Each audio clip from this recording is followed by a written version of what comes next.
করলেন জয়নগর লোকসভার বিজেপি প্রার্থী অশোক কান্ডারি।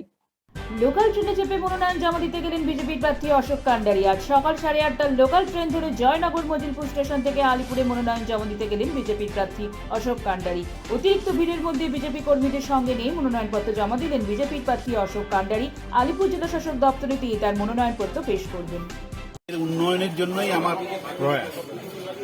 আমি এমনি নর্মালি যখন পড়াশোনা করেছি তখন হোল লাইফ ট্রেনে করেই গেছি।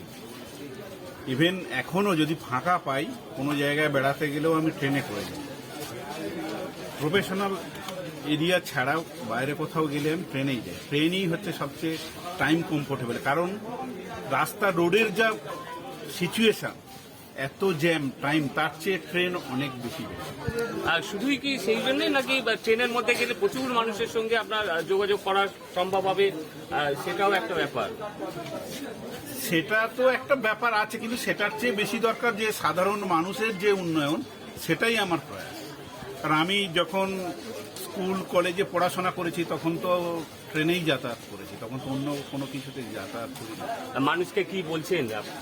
মানুষের একটা সার্বিক ডেভেলপমেন্ট উন্নয়নের জন্য আপনারা আমাদেরকে আশীর্বাদ করুন, তাহলে আমরা সার্বিক ডেভেলপমেন্ট করতে পারবো। খুন নয়, সন্ত্রাস নয়, গণতন্ত্র লুট নয়, গুন্ডাগিরি দাদাগিরি এগুলো নয়, শান্তি চাইছে।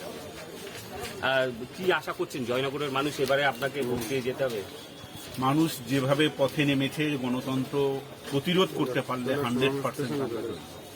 আর প্রত্যেকবারই আপনারা শাসক দলের বিরুদ্ধে একটা ভোট লুট সন্ত্রাসের অভিযোগ করেন।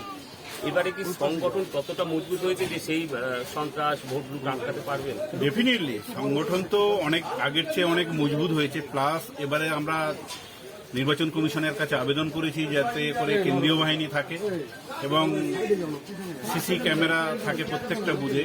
কারণ আপনারা জানেন আগামী পঞ্চায়েত ভোট আর আমাদের যে মিউনিসিপ্যালিটি ভোটে যেভাবে বোমা বন্দুক গুলিবাজি করে থানার সামনের যে বুথ, সে বুথও রিগিং হয়েছে, বোমা বন্দুক করেছে।